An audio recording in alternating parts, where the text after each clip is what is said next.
Bonjour et bienvenue, voici notre tour d'horizon économique, géopolitique, sanitaire et boursier. Nous sommes le mercredi 13 janvier et pour comprendre comment tourne la planète finance, c'est sur la bourse au quotidien et nulle part ailleurs. Et l'épisode du jour s'intitulera « Les analystes vont certainement se coucher tard, hostie ». Bon, je fais naturellement référence à ce projet de fusion ou peut-être même de rachat de Carrefour, le géant de la distribution français, par le Canadien Couche-Tard. C'est une chaîne de dépanneurs, comme on dit au Canada, c'est-à-dire de toutes petites surfaces qui sont en fait des boutiques un petit peu généralistes dans lesquelles on peut acheter tous les articles basiques qu'on trouve dans une petite supérette.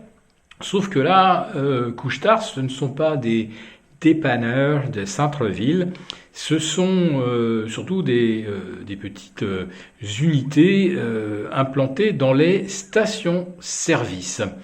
Et Couche-Tard, ça représente, je crois, pas loin de 14 000 boutiques pour 120 000 salariés. Carrefour, c'est 12 000 magasins, mais pour 320 000 salariés. Autrement dit, c'est un peu comme comparer la Canette et le Jéroboam. Sauf que c'est bien le Canadien qui aurait le vent en poupe, alors que Carrefour est boursièrement à l'arrêt depuis plusieurs années. Alors, Couche-Tard, ça vaut environ 33 milliards de dollars canadiens, c'est-à-dire, je crois, 22 ou 23 milliards d'euros. En termes de capitalisation, finalement, c'est assez comparable, sauf que les chiffres d'affaires, eux, sont loin d'être identiques. Et quant aux synergies, on ne peut pas vraiment parler de synergie, mais plutôt de complémentarité. Alors, il y a bien quelques Carrefour Market qui exploitent les boutiques des stations-service en France, mais c'est vrai que ça reste assez marginal. Par contre, ça, c'est vraiment le cœur de métier de Couche-Tard. Alors Couche-Tard était une entreprise canadienne d'origine, de Laval des Rapides d'ailleurs, si ma mémoire est bonne, et qui a connu une croissance fulgurante et qui s'est implantée non seulement à travers tout le Canada, mais également les États-Unis, et puis la Scandinavie, et je crois même qu'ils ont racheté, je ne sais plus si c'est une chaîne de stations-service, également en Chine. Bref, un développement fulgurant, et qu'ils ont l'intention de poursuivre, mais peut-être en changeant un peu de modèle, parce qu'évidemment, Carrefour, c'est un métier très différent, très différent de celui de Couche-Tard. Mais Couche-Tard, c'est l'expertise donc dans les petites surfaces, et Carrefour, donc, c'est exactement l'inverse, le complémentaire donc des achats en grand, du grand caddie par rapport au petit panier qu'on ramène en caisse. Alors, ça semble quand même réveiller le titre Carrefour qui gagne 15% aujourd'hui. Et c'est grâce à Carrefour que le CAC 40 se maintient à flot, environ moins 0,10 plus 0,10%. Et sans Carrefour, le CAC 40 céderait environ moins 0,25. Allez, à peu près la même chose que l'Eurostoxx. Le CAC et l'Eurostoxx donc qui continuent de buter sur des résistances importantes. Le CAC sous les 3007, l'Eurostoxx sous les 3650. Et on espère toujours que Wall Street va trouver des relais de croissance pour aller plus haut et donc entraîner les places européennes dans leur sillage. Mais la hausse des actions semble quand même un petit peu compromise maintenant par la hausse des taux longs US. On n'est pas encore à une hausse de taux en Europe, je vous rassure, mais entre 1,13 et 1,17, on est quand même sur des niveaux qu'on n'avait pas connus depuis mars dernier. Et surtout, 1,13% de rendement, c'est supérieur à celui du Nasdaq. Voilà. Et quant aux projections de croissance bénéficiaire du Nasdaq cette année, tout le monde les estime largement surévaluées.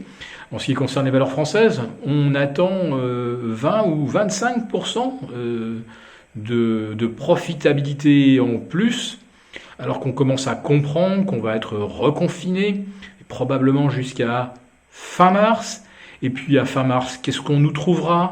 Que la campagne de vaccination ne donne pas les résultats escomptés, que les porteurs de virus continuent de le transmettre, même vaccinés, et qu'il faut maintenir les gestes barrières, que l'on est donc dans l'impossibilité de relancer des activités collectives, de rouvrir les stades, de rouvrir les parcs à thème, de rouvrir les salles de concert, les salles de théâtre, les cinémas. On a bien compris que si jamais tout se passait pour le mieux, de toute façon, on n'allait pas revoir vraiment le jour avant fin mars.